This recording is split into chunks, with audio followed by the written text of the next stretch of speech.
ভেগে গিয়েছে রাজমিস্ত্রির বউ, ভেগে গিয়েছে, ভেগে গিয়ে রাজমিস্ত্রিকে তালাক দিয়াছে।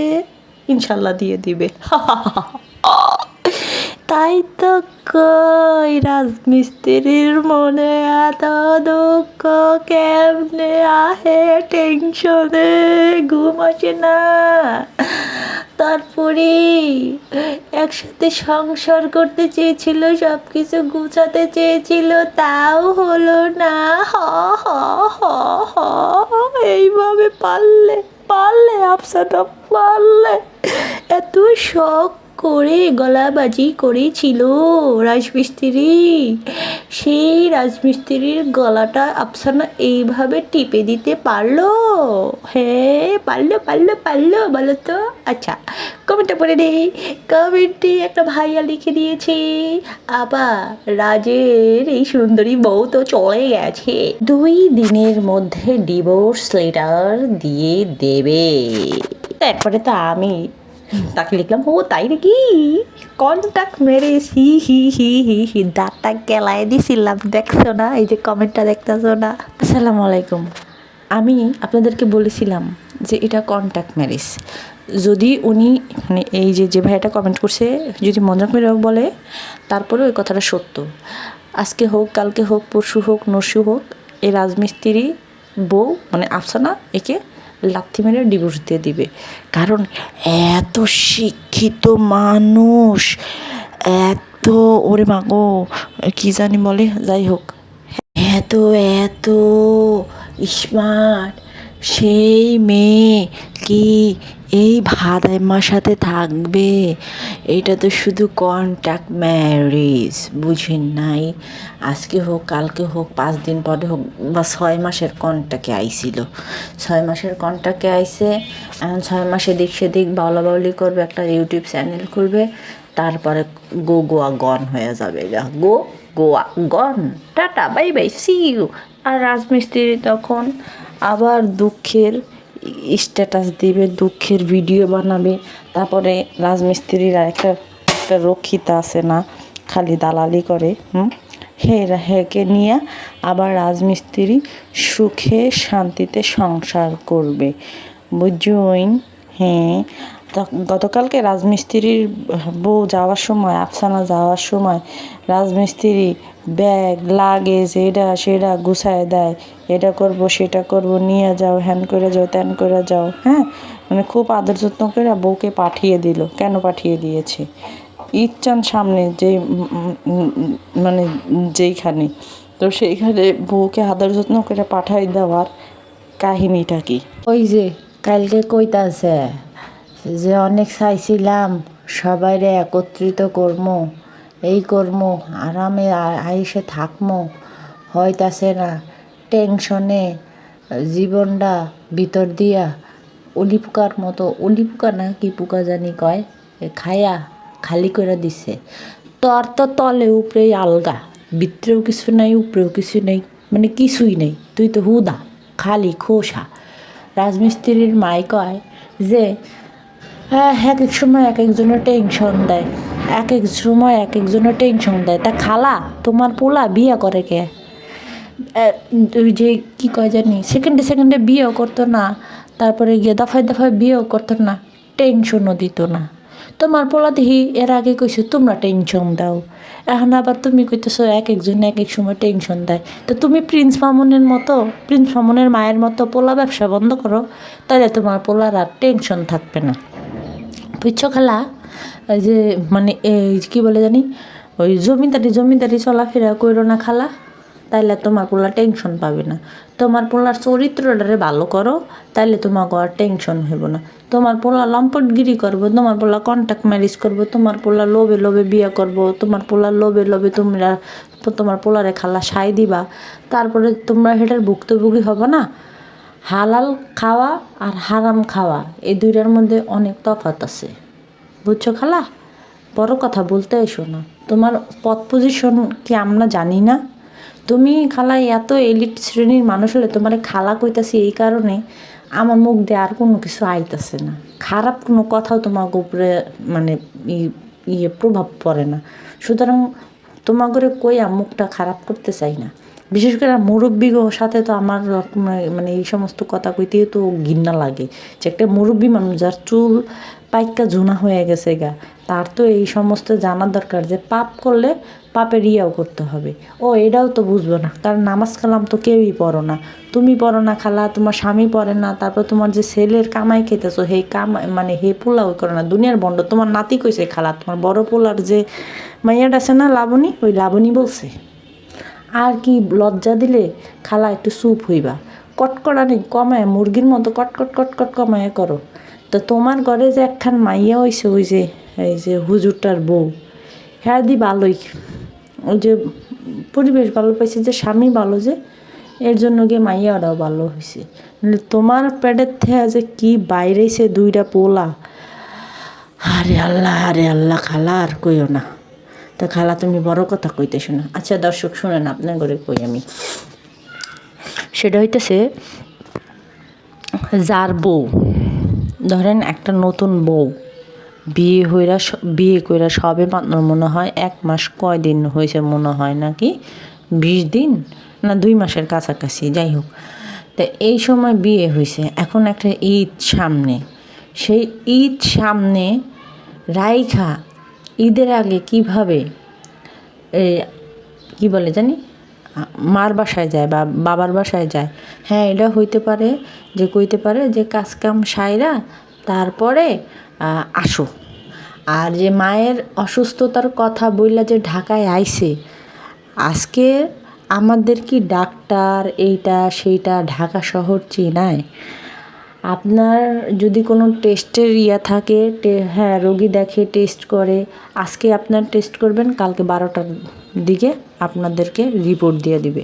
এটা যে কোনো জায়গায় হোক ইবনে সিনা হোক, ল্যাবেইড হোক, বারডেম হোক, সারডেম হোক, যেহেনেই হোক, দিয়ে দিবে। ইমার্জেন্সি কি ওনাদের টাইম অনুযায়ী দিয়ে দিবে। ইবনে সিনাতেও তো আপনি আজকে ধরেন আপনি দুপুরবেলা ডাক্তার দেখাইছেন, ডাক্তার টেস্ট দিছে, সব কিছু দিয়ে আসছেন, তারপরে মানে সব কি বলে নমুনা সংগ্রহ করে সেটা টেস্টের জন্য ল্যাবে পাঠাই দিবে। আপনাদেরকে ওইখানে স্লিপের মধ্যে মানে লেখাই থাকবে যে 12টার সময় ডেলিভারি হয়ে যাবে। তো 12টার সময় যে ডেলিভারি দেয়। আমি নিজে আমার ইমার্জেন্সি আমার ব্লাড টেস্ট করানোর দরকার ছিল, সিবিসি করানোর দরকার ছিল ইমার্জেন্সি, কারণ আমার ওদিন ডাক্তার থাকবে না এরপরে। এটা করোনার সময়। তো তখনকার গিয়া মানে একটা স্বনামধন্য হসপিটালই বলি, ইবনে সিনা না, ল্যাবেইডো না, একটা স্বনামধন্য আছে, তো হসপিটাল আছে। তো সেইখানে এখন কী করবো, ইমার্জেন্সি তারা দিতে পারবে না। আর ডাক্তার আসবে গিয়া 5টায়, কিন্তু সেদিন আর 5টায় আমাকে কোনো রিপোর্ট দিতে পারবে না। খোঁজখবর নিয়ে একটা স্বনামধন্য হসপিটালে গেলাম, সেটা সিবিসি টেস্ট করাইতে দিলাম, আর কি একটা টেস্ট জানি করাইতে দিছি। আমাকে মানে কয়েকটা ঘন্টার মধ্যে হয়তো টাকা বেশি নিছিল, আমি ঘটনাটা বলছিলাম, টাকা বেশি নিছিল। আমাকে সেই সময় গিয়া করে দিচ্ছে, রিপোর্টটা দিয়ে দিছে। আমি তৎক্ষণাৎ আবার ডাক্তার দেখাইতে গেছি, কারণ তখন আবার ডক্টর দেখানো ইমার্জেন্সির দরকার ছিল। অনেকে জানেন যে কি ঘটনা। তো এই হয়েছে গিয়া মানে টাকা ছিটাইলে ভাত ছিটাইলে যেমন কাকের অভাব নাই, টাকা ছিটাইলে আপনার ওই যে হরিণের দুধও পাওয়া যায়, বাঘের দুধও পাওয়া যায়, এরকম। এখন ঈদ হইতেছে গিয়া মনে হয় 26 তারিখে না জানি 28 তারিখে। রাজমিস্ত্রির বউ এখন গেছে, গতকালকে গেছে, তাহলে টেস্ট মেস্ট করাইয়া ডাক্তার দেখা 1 সপ্তাহের মধ্যে আবার ফিরে আসতে পারবে না। এখন রাজমিস্ত্রি বলে ঈদের আগে আসে না পরে আসে না কখন আসে জানি না, সে জানে না, সে স্বামী হিসাবে জানে না, সে বলে এত পারফেক্ট স্বামী, সে বলে এত ভালো স্বামী, সে জানে না যে তার বউ কখন ঘরে আইব। ঈদ চানের মধ্যে উল্টারও বউটো গেলে, ঘুরতে গেলে বা বাড়িতে গেলে, বাবার বাড়িতে গেলে বলে যে ঈদের আগে আগে কিন্তু আয়সা পড়লো, যেহেতু কোরবানি ঈদ। তো ওই যে ফ্রিজটা যে কিনছে না, কি জানি বলে, ডিপ ফ্রিজটা যে কিনছে না, আলাম গরু খাইব, এখন আলাম গরু খাওয়ার টেহা লাগবো না, বউ গেছে ওই আলাম গরুর টেহা যোগান দিতে। বিশেষ করেন, কারণ ঈদের সামনে অনেক কিন্তু পারফরমেন্স হয়, শো হয়, স্টেজ শো হয়, নাচানাচি হয়, গাওয়াগাওয়ি হয়, লাফালাফি হয়, 2-4 যাত্রা হয়, ফাত্রা হয়, সব কিছু হয়, হয় না? সেইগুলা করতে, সেইগুলাতে পারফরমেন্স করবে, এর জন্য বউ গেছে। এখন ঈদের আগে আসে না পরে আসে এটা ঠিক ঠিকানা নাই। যদি কামাই করতে ভালো কামাই করে ঈদের আগে আসবে, আর যদি ভালো কামাই না করে, যদি দূরে ঢাকার বাইরে কোথাও চলে যায়, যে ঈদের 7 দিন পর্যন্ত নাচা গানা থাকে, তাহলে এই 7 দিন পরে আসবে, টাকা পাঠাই দিবে, গরু হাম্বা কিনবে, বাসায় এসে কবে যে আমার মা অসুস্থ ছিল, মার অবস্থা খুবই ক্রিটিক্যাল ছিল, অবস্থা খুবই খারাপ, এর জন্য গিয়ে আসতে পারি নাই। এই হইতেছে গিয়ে সংসার। রাজমিস্ত্রি মানুষের ধুনপুন বাটারবন বুঝাইলো, আর মানুষ ধুনপুন বাটারবন বুঝা চুপ করে থাকলো। বুঝছেন? এই হয়েছে জীবন। তুমি দেখো নাই, তুমি জাইনা হিন্না বিয়ে করো নাই যে তোমার বউ স্টেজ পারফরমেন্স করবে, তাহলে আবার তোমার বউ হইতেছে গিয়ে নর্তকী, তুমি জানো না? তাহলে আবার এখন আইসা আবেগে গা ভাসাইতেছ কেন? তো কবে আসবে না আসবে জানি না, কেন জানোস না? কি লিখে জানোস না? আর একটা জিনিস আবার মনে করাই দিই, শুনেন। আমি গতকালকে আপনাদেরকে এই কথাটাই বলছি, যে আগের বার শারমিন ওর যে ফুপুরে নিয়ে দৌড়াদৌড়ি করছে দেখা, তারপরে গিয়া ফুপুরে নিয়ে দৌড়াদৌড়ি করছিল দেখা, হ্যার পুটকির মধ্যে জ্বালা পোড়া উইটা গেছিল গা, যে সংসার ফালাই থুইয়া হেনে হেনে জায়গা। তাই এখন যে তোর এই বউ সংসার হালাই থুইয়া যে মায়ের চিকিৎসার জন্য দৌড়াদৌড়ি করতেছে, এখন কিছু হয় না? আগের বারে তো শারমিন গিয়া নিজের পরিবারের যেই লোক ভাইয়ের পিছনে দৌড়াইছে, মার পিছনে দৌড়াইছে, ফুপুর পিছনে দৌড়াইছে, কারণ অনেকে ভালো বুঝে অনেকে ভালো বুঝে না। তো সেইখানে তখন তোমার পুটকি পড়ছে, এখন তোমার পুটকি পড়ে না। কারণ ওই যে আগেরটা ছিল কেমন জানেন? আগেরটা ছিল গিয়ে নিজের পোতার মধ্যে টেহা ঢুকাইতো, এর লিগে আগেরটা ভালো ছিল না। আর এখনকারটা হইতেছে গিয়ে নিজের জন্য, স্বার্থের জন্য এই রাজমিস্ত্রির পোতার মধ্যে, রাজমিস্ত্রির মায়ের পোতার মধ্যে টেহা ঢুকায়, যেই কারণে এখন এই আফসানা ভালো, আফসানা একটা আলাম গরু কিনা দিব, এই আলাম গরু খাওয়ানোর আশায় ছাইড়া দিছে। এখন তুই ব্যাগপত্র গুছাই দেস কেমনি? আগেরটা যাইতো দেখা তোর সহ্য হইতো না, রাতের 12টায় আহে না কখন আহে। একদিনে গেছে, ধরেন আজকে সকালে বেড়াইছে, রাতের 12টার দিকে বাসায় আইছে, হেরা তোমার পুটকি জ্বলন পূরণ শুরু হয়ে গেছে গা। তা এখন যে এটা মাসের সপ্তাহের পর সপ্তাহ, ইয়ার পর ইয়ার, দিনের পর দিন থাকে, এখন তোমার পুটকি জ্বলে না। ওই যে গরু খাওয়া টাকা বুঝে না, বোকা পোলাপান গুণানকার জানি। এর আগে তো মনে করেন যে শারমিন টারমিন ছিল, নর্তকী ছিল, নর্তকীর লেগে এরকম ঢালাভাবে ফালাই চালায় খাইতে পারে না এখন 14 হাতে খাবে, স্টেজ পারফরমেন্স করবে গো।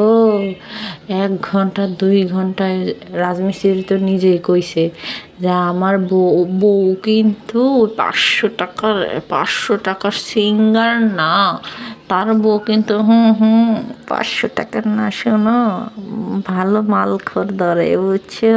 যেই কারণে 500টাকার মেয়ে না কিন্তু, বুঝছো কোন কয়শো টাকার মেয়ে।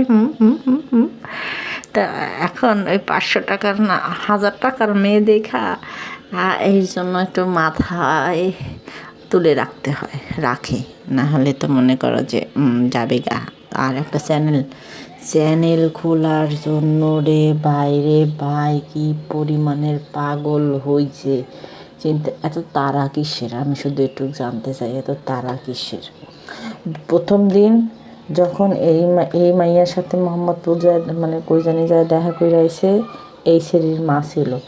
আমাকে একটা কথা বলেন, যে মানে মা কি বলবো, মেয়ে কোনো একটা ছেলের সাথে দেখা করতেছে, সেইখানে সেই মেয়ের সাথে তার মা থাকতে দেখছেন কোনো দিন? কিন্তু এই যে রাজমিস্ত্রির বলে শাশুড়ি, সেই শাশুড়ির সাথে আইছে। আর রাজমিস্ত্রি আর রাজমিস্ত্রির এক বন্ধু মিলা দেখা করতে গেছে। এটা যদি পারিবারিকভাবে দেখা সাক্ষাৎ হইতো বা কোনো কিছু হইতো তাহলে ঠিক আছে, রাজমিস্ত্রির তরফ থেকে রাজমিস্ত্রির ভাই যাইতো, বা ঠিক আছে ভাইয়ের সাথে, হ্যাঁ ভাই যাইতো, কারণ ভাইয়ের সাথে ফ্রেন্ডের মতো থাকা যায়, বা ভাইয়ের বাপে তো যায়, তো যাইতো, যেহেতু একটা মুরব্বির দরকার টরকার আছে। সেখানে কিন্তু কোনো মুরব্বি যায় নাই গা, রাজমিস্ত্রি একলা একলা গেছে। আর সেইখান থেকে সেই মেয়ের মানে রাজমিস্ত্রির বর্তমান বউয়ের বলে মা, সে আসছে। তা এই কথাতেই তাদের মধ্যে বিয়ে হয়ে গেছে গা।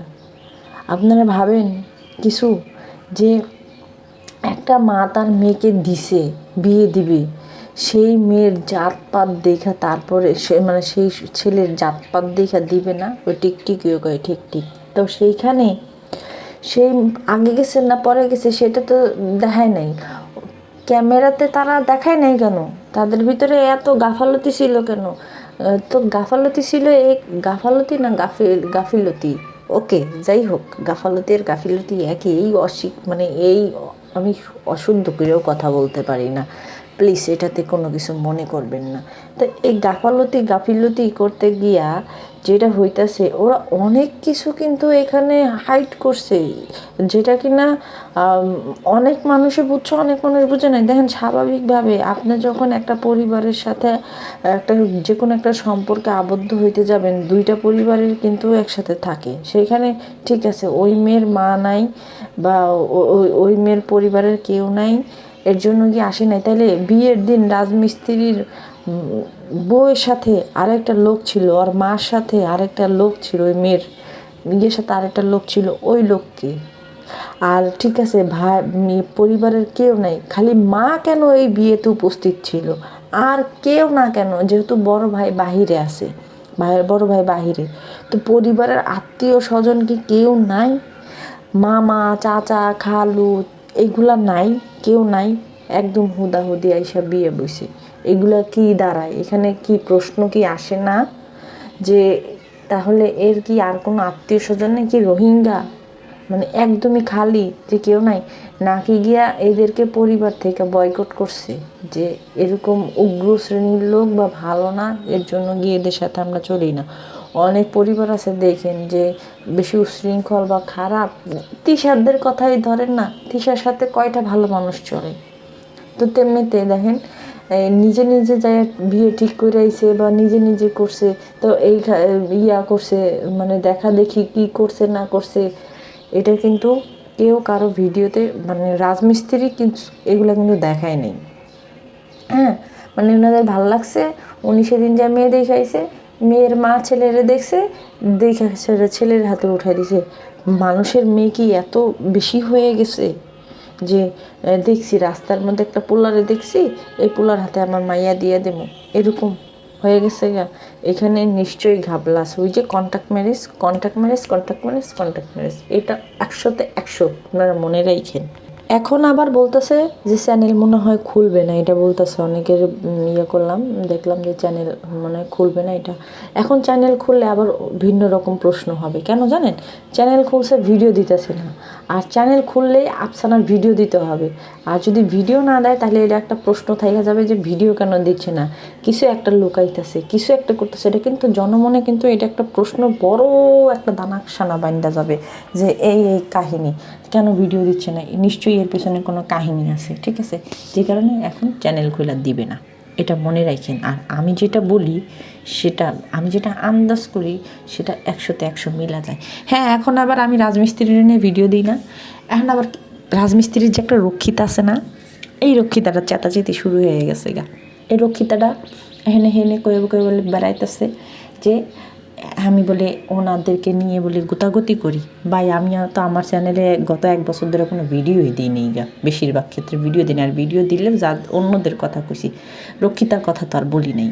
আর আমি যে রক্ষিতা বলি, তুই কি রক্ষিতা রাজমিস্ত্রি? তাহলে ওর গায়ে লাগে কে? চিন্তা করেন, কত বড় চুলকানিওয়ালা মাগি হইলে মানে নিজের গায়ে সব কিছু টাইনা নেয়। তো এই আসিল গিয়া আজকের কথা। পরবর্তী সময় আরেকটা ভিডিও দিব, অন্য চ্যানেলে দিব। আজকে আর এই চ্যানেলে কোনো ভিডিও মনে হয় দেওয়া হবে না। তো ভালো থাকেন, আর শুনেন, চ্যানেলটাকে কিন্তু সাবস্ক্রাইব করে দিবেন। লাত্তি মাইরা, গুতা মাইরা যেমনি মন চায় হেমনি মাইরা মাইরা একটা সাবস্ক্রাইব করে দেবেন, একটা লাইক দিয়ে দিবেন। আর সবগুলা চ্যানেলের ভিডিও কিন্তু দেখবেন, আমি কিন্তু জিগামো। তো যাই হোক, ভালো থাকেন, আল্লাহ হাফিজ।